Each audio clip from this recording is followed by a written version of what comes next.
Você já se perguntou por que a vida impõe limites, escolhas e responsabilidades? E qual é o critério real por trás do certo e do errado? Neste vídeo, nós não vamos trazer opiniões pessoais.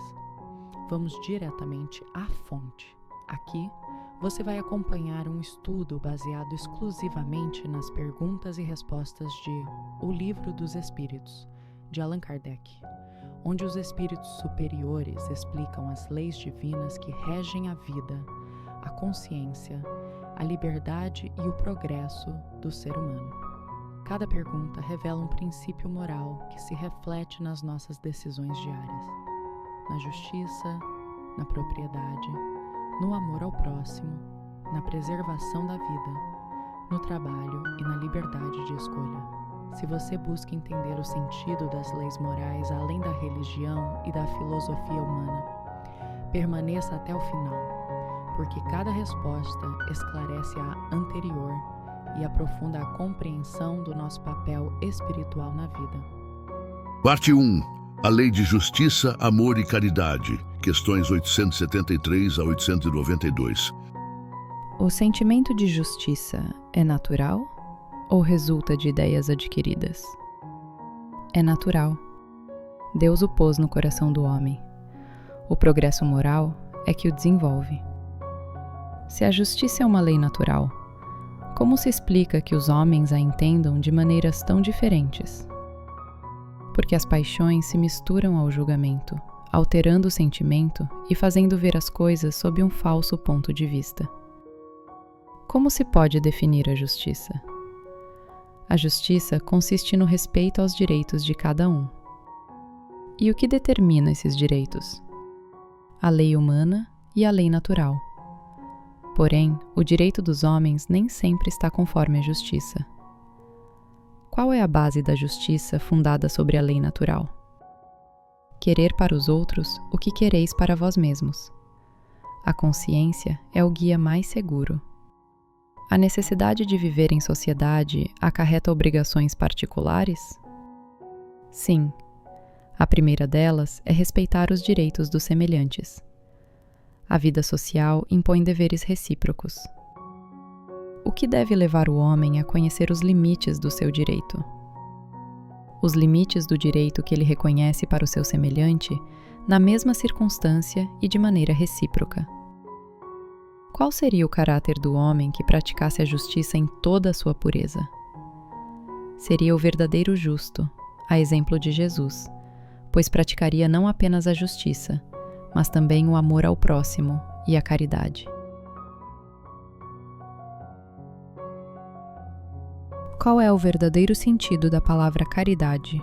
Como a entende Jesus? Benevolência para com todos, indulgência para com as imperfeições alheias e perdão das ofensas. Jesus ensinou: amai aos vossos inimigos. Isso não é contrário às tendências naturais? Não. Amar aos inimigos é perdoá-los e pagar o mal com o bem. Que pensar da esmola? Não é a esmola que é censurável, mas a maneira como é dada. A verdadeira caridade vai ao encontro das misérias ocultas. Não há homens reduzidos à mendicidade por sua própria culpa? Sim, mas se tivessem recebido uma boa educação moral, não teriam caído nos excessos. O amor maternal é uma virtude ou um sentimento instintivo? É uma e outra coisa. A natureza deu à mãe o amor para a conservação da criança, mas o progresso moral o transforma em virtude. Estando na natureza o amor materno, como é que há mães que odeiam os filhos?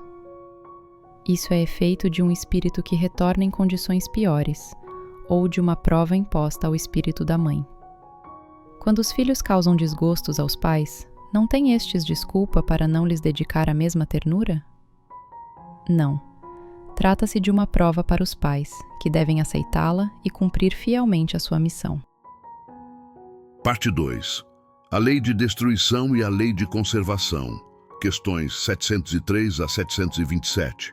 Foco nas questões que abordam a necessidade e os limites da destruição e o instinto de conservação. O instinto de conservação é uma lei da natureza? Sim, todos os seres vivos o possuem. Com que fim Deus concedeu a todos os seres vivos o instinto de conservação? Para que todos colaborem nos desígnios da providência. A destruição é uma lei da natureza? Sim, é necessário que tudo se destrua para renascer e se regenerar. O que chamais destruição é, na verdade, transformação. Por que a natureza cerca os seres de meios de preservação e conservação? Para evitar a destruição antes do tempo necessário. A destruição antecipada entrava o desenvolvimento do princípio inteligente. Por que o homem tem horror instintivo à morte? Porque deve procurar prolongar a própria vida para cumprir a sua tarefa. Deus lhe deu o instinto de conservação para sustentá-lo nas provas. O homem tem direito ilimitado de destruição sobre os animais? Não. Esse direito é regulado pela necessidade de prover a sua alimentação e a sua segurança. O abuso jamais foi um direito. Que pensar da caça quando não tem por objetivo senão o prazer de destruir? É a predominância da bestialidade sobre a natureza espiritual. Toda destruição que ultrapassa os limites da necessidade constitui uma violação da lei de Deus. Parte 3. A lei do trabalho e a lei de reprodução. Questões 674 a 692. Foco nas questões que definem o trabalho e a reprodução como leis naturais e suas implicações. A necessidade do trabalho é uma lei da natureza? Sim, é uma necessidade. A civilização, inclusive, aumenta a necessidade de trabalho. Devemos entender por trabalho apenas as ocupações materiais? Não. O espírito também trabalha. Toda ocupação útil é trabalho. Por que o trabalho é imposto ao homem? Porque é uma consequência da sua natureza corpórea, uma expiação e, ao mesmo tempo, um meio de aperfeiçoar a sua inteligência. O homem que possui bens suficientes está liberto da lei do trabalho? Não. Ele não está isento do trabalho de se tornar útil, nem de aperfeiçoar a própria inteligência ou a dos outros. Raças humanas diminuem. Chegará um momento em que terão desaparecido?